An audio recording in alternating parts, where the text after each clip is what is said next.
Les Nicolaïtes, une hérésie qui a menacé l'Église primitive. Parmi les défis auxquels a fait face l'Église primitive, l'un des plus pernicieux fut l'apparition du mouvement des Nicolaïtes. Leur doctrine hérétique a cherché à saper les fondements mêmes de la foi chrétienne. Origine des Nicolaïtes. Selon les écrits des pères de l'Église comme Hippolyte et Irénée, les Nicolaïtes tirent leur nom de Nicolas, l'un des 7 premiers diacres ordonnés dans l'Église apostolique, Actes 6h5. Bien qu'ayant été initialement choisi pour servir, Nicolas s'est ensuite écarté de la foi et a commencé à enseigner une doctrine erronée. Leur philosophie dualiste. La doctrine des Nicolaïtes reposait sur une forme extrême de dualisme, séparant radicalement le corps et l'âme.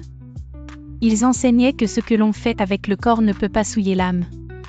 Cette philosophie leur permettait de vivre dans le péché sans se préoccuper des conséquences spirituelles. Rejet de l'obéissance à la loi. En dissociant ainsi le corps de l'âme, les Nicolaïtes affirmaient que la seule foi en Christ suffit, sans obligation d'obéir aux commandements de Dieu. Ils prétendaient que la grâce de Jésus sauve les gens dans leurs transgressions, sans exiger de changement de vie. Réaction de l'Église d'Éphèse. L'Église d'Éphèse, à laquelle Jésus adresse l'un des 7 messages dans l'Apocalypse, a fermement rejeté et combattu les enseignements des Nicolaïtes. Jésus la loue d'avoir haï les œuvres des Nicolaïtes, que moi aussi je, AP 2h6.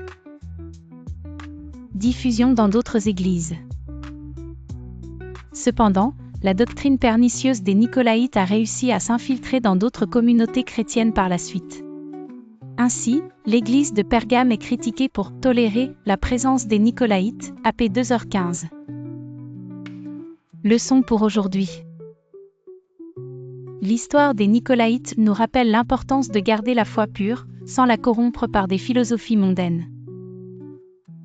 Comme l'église d'Éphèse, nous devons rejeter fermement tout ce qui remet en cause l'obéissance aux commandements de Dieu et la nécessité d'une véritable transformation de la vie. Seule une foi active, unie à l'obéissance, peut préserver l'Église des déviations doctrinales. Serge le prédicateur t'encourage.